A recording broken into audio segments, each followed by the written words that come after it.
Are you thinking about moving to Vancouver Island in 2025? Well, before you pack up your bags and load up the truck, there are some pretty important things that you need to know.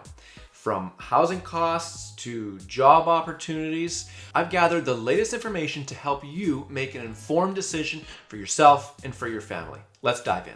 Welcome to Living on Vancouver Island. If you're considering a move out this way or you're just curious about island living, hit that subscribe button and let us show you around. First up, the housing market. As of 2025, the average sale price for homes on Vancouver Island has seen a modest increase of about 3% from the previous year. So home sale prices now are reaching approximately $728,000.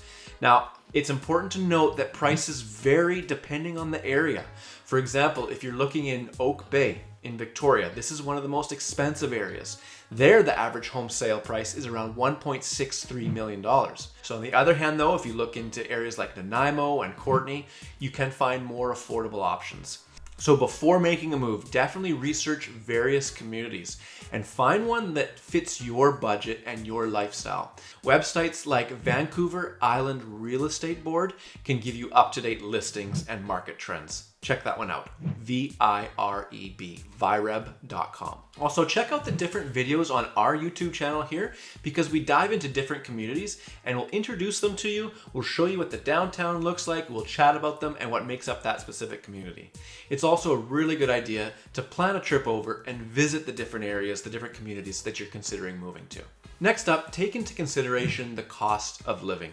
Living on Vancouver Island comes with its own set of expenses. It's worth you noting and being aware that the cost of living on the island in general is higher than if you're on the mainland. It still can be more affordable than major cities like Vancouver or Toronto, but if you're coming from the prairies, from Edmonton or Calgary, typically most things do cost more here.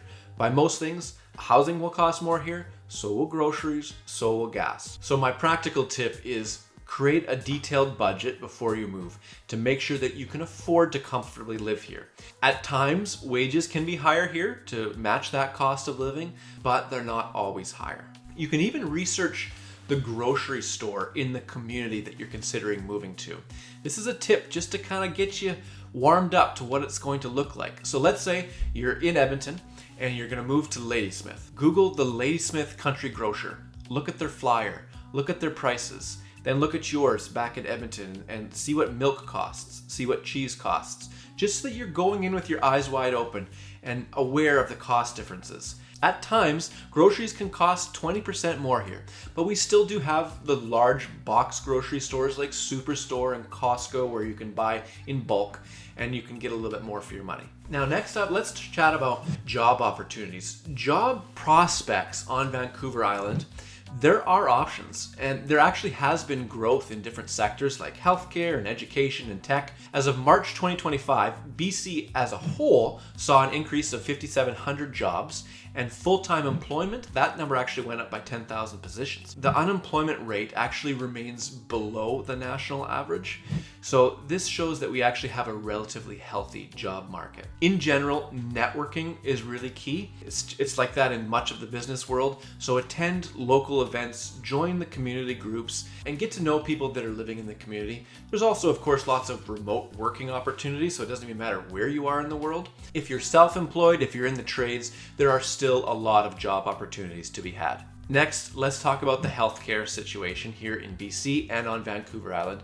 It's really important to be aware of this. Island Health provides the healthcare services here, and there's urgent healthcare centers, there's hospitals, there's specialized clinics and long-term care. The province actually allocated $4.2 billion over the next 3 years to help enhance our healthcare system. If you need special healthcare, it's not always here on the island. If it's ultra niche specialty, there will be times where that specialist you need to visit is back in Vancouver and you need to schedule that day trip, and there'll be costs involved and maybe you'll have to get a hotel over there. Also, getting a family doctor is challenging. There can be wait times of a year, 2 years plus. So when you move here, get on that wait list ASAP to get a family doctor. In the meantime, you'll be using walk-in clinics until you have one. Another thing to be aware of are the transportation options that we have here.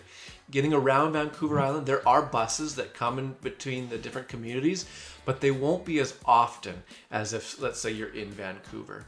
Most people will have their own vehicle here. There are some walkable city centers like Nanaimo or Victoria, and there's people there that I know that don't have vehicles even. They'll just use public transit or just walk to everything in their little community.